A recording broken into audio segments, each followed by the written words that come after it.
I'm sure you've noticed, but woodworking can be very expensive, and if you're anything like me, then you're always trying to find the best bang for your buck when it comes to woodworking tools. I'm John with Biscuit Woodworks, and today I've got a list of 15 tools under $20 that are must-haves in every woodworking shop. And for no particular reason, I'm breaking these down into 4 different categories: measuring and marking, sanding and smoothing, gluing and finishing, and a special category that I'm just calling WTF. You'll see why in a bit. Now, I've used a lot of measuring tapes over the years, and this is just some of the ones that I have around my shop, from the really cheap to the ridiculously expensive electronic ones. But these have all suffered from the exact same problem. Anytime I need to measure something from right to left, the numbers are always upside down, making it very easy to misread the measurement and make a mistake. Well, FastCap has solved this with their lefty-righty tape measure, and it is one of my favorites. In fact, it's the only tape measure that I've actually bought 2 of to keep around the shop. These tapes are so much easier to read, and I really like that they actually list out all of the fractions, so I'm not trying to do the math in my head. They've even added a couple of extra features that are really handy to have, like this really convenient pencil sharpener so that you're always using a sharp pencil to get the finest point. It also has this neat trigger on the bottom so that you don't slam the tape back into the housing and end up breaking off the tip. And for all you metric fans out there, don't worry, FastCap didn't leave you out. They also made a metric version of the lefty-righty called the True 32. I've got links for both down in the description, as well as everything else on the list today. Now, when you're working with dark woods like cherry or walnut, pencil marks can be pretty difficult to see, especially if the wood is still rough. That's why I like to keep just regular chalk lying around to be able to mark my rough lumber, and then I can cut it down to rough size over at the miter saw. Another great thing about using chalk is it's really easy to remove with just a damp rag. And this is great for anything that's already been sanded, like your doors or drawer fronts. Instead of having to sand away a pencil mark, I can just wipe it with a damp rag, remove the mark, and then I can go straight into finishing. Now, when you need a little more precision than what you can get from a blunt piece of chalk, these white charcoal pencils come really handy for laying out joinery on dark woods like walnut and cherry. And just like with the chalk, the white pencil mark really stands out against the dark wood, making it easy to see where I need to cut the joinery. Now, if you've ever hung pictures, cabinets, or shelves on the walls, you've probably dealt with a stud finder. And if you have, you've probably also realized how frustratingly unreliable they are and how difficult it is to trust anything that they're telling you. Now, I've tried a number of different versions, trying to find something that would just magically work the way I needed it to so that I could find a stud. And I've been let down every time. And that is until I found this. And this is the Stud Buddy. There's no screens, no electronics, no batteries, just a really powerful magnet. Just sweep this over the wall and the magnet will find a screw that's holding the drywall to a stud, and it'll tell you exactly where you need to put your screw. Now, there is one major downside to the Stud Buddy, and that's that you can't do this.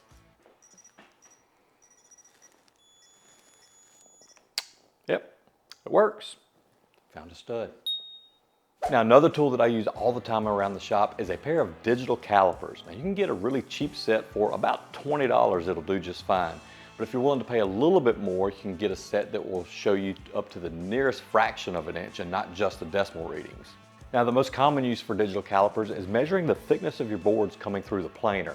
Every couple of passes, I like to check, see where I'm at so that I can slowly sneak up on the perfect fit. But there's a few other uses for calipers that I bet you didn't know about. For one, with these little prongs on the back, you can measure the inside diameter of a hole or a dado. And there's a little step on the back here that can be used to set the distance between your blade and your fence on your table saw or router table. And then you've got this little pin that comes out the back that can be used to measure the depth of a hole or a groove or even the height of a blade. And these are just some of the many uses I have for a pair of digital calipers in the shop. I always have a pair lying around so that I can quickly grab them and make some precise measurements. All right, up next, I've got a couple of tools that help you out with all things sanding and smoothing. And to start out, I want to talk about these soft block sanding pads. I keep a variety of sanding blocks and pads and different utensils or whatever you want to call them for sanding and making hand sanding a lot easier.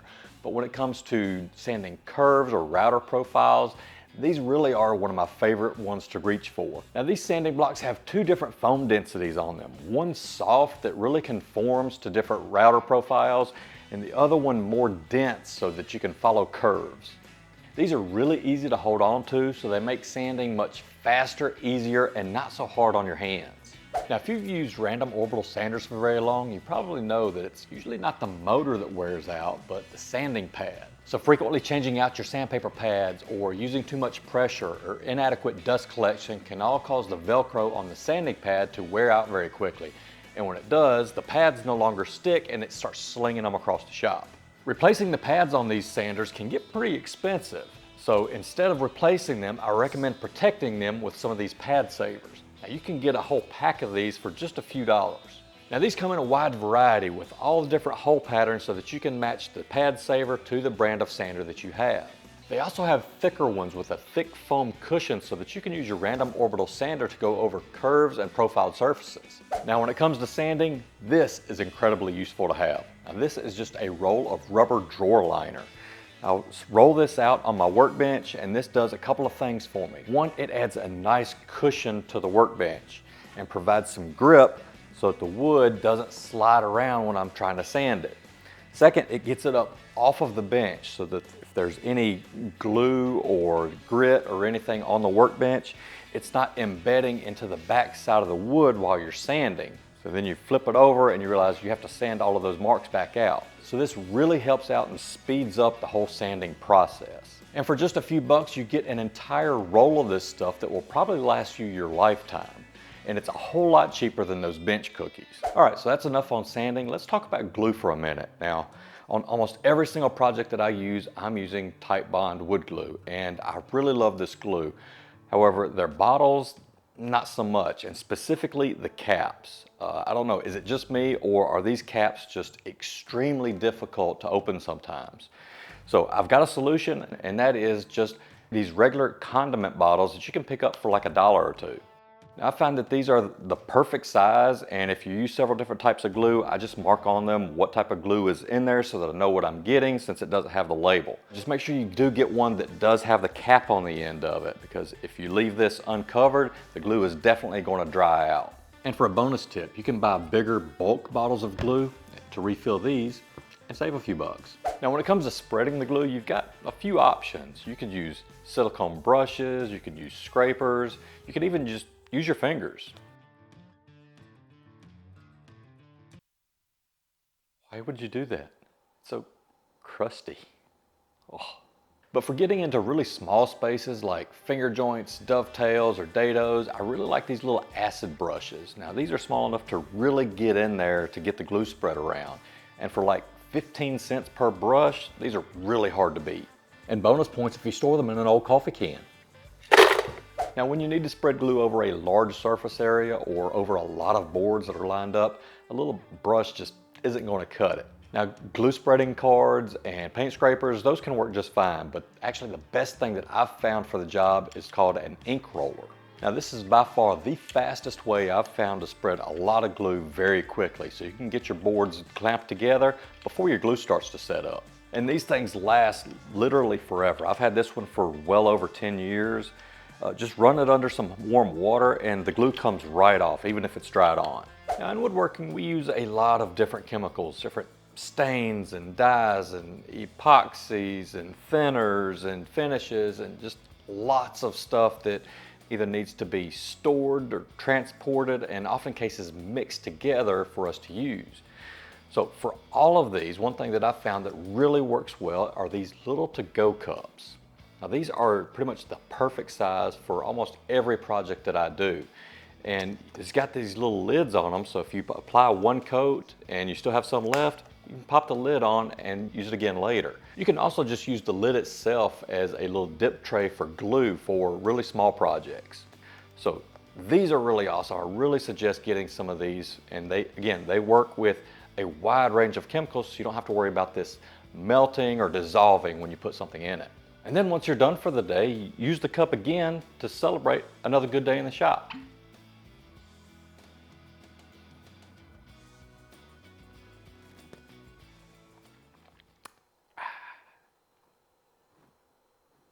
Now this next group of items really didn't fit into any of the other categories, so I created a new category called Woodshop Tricks and Fixes to Common Problems We've All Just Dealt With because the solution wasn't so obvious.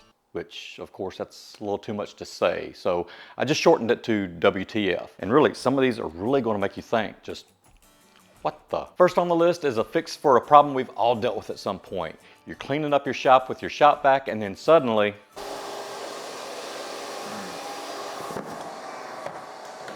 now the fix for this is actually incredibly simple.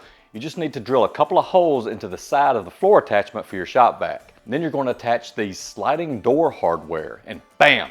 You've got a set of wheels on your shop vac so that it slides right over your floor mats without sucking them up. Now you can roll right over your floor mats without them getting stuck to the vacuum. And because there's a narrow gap between the shop vac and the floor, it actually sucks up more of the dust and debris and leaving your floor a lot cleaner, a lot quicker.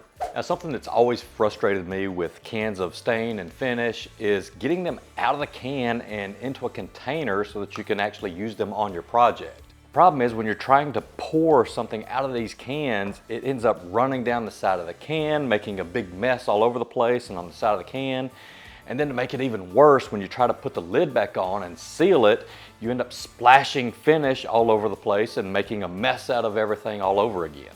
And this has another really simple solution, and that's these large plastic syringes. Now these are really great at removing the material from the can to the cup without making a mess and dripping finish all over the place. And what's even better, if you're using a two-part finish where you've got to mix an A and a B component, the graduations on the side let you know exactly how much of the material you have so that you can get accurate measurements so that you get the proper ratios of your finish. One of the most powerful tools in my shop also happens to be the smallest, and that's these neodymium magnets. Now look closely because these things are really tiny, but they pack a powerful punch. Now I use these all the time for cabinets and jewelry boxes to keep the doors from swinging open when you don't want them to. They're also really great for any type of tool holders for metallic tools so you can hang those on the wall. Now a really neat trick with these magnets is to magnetize a screwdriver. If you're trying to put a screw into a tiny place that you can't reach very well, the screw won't stay on the end of the screwdriver. It makes it very frustrating. But if you just take these magnets, just run them down the shaft a few times. That's definitely going to be taken out of context. It'll magnetize the screwdriver so that the screw stays in place so that you can get it into a tiny spot and screw the screw in. Really neat trick. Then if you want to demagnetize the screwdriver, I find just kind of tapping the screwdriver on the magnets a few times rearranges the molecules a bit and takes away the magnetism. All right, so before you go, I want to make sure that every video I make saves you time, saves you money, and helps you become a better woodworker. So make sure and leave a comment below. Let me know, did you learn anything? Did you enjoy the video? That'll really help me out. Then go check out one of these other videos right over here. We'll see you there.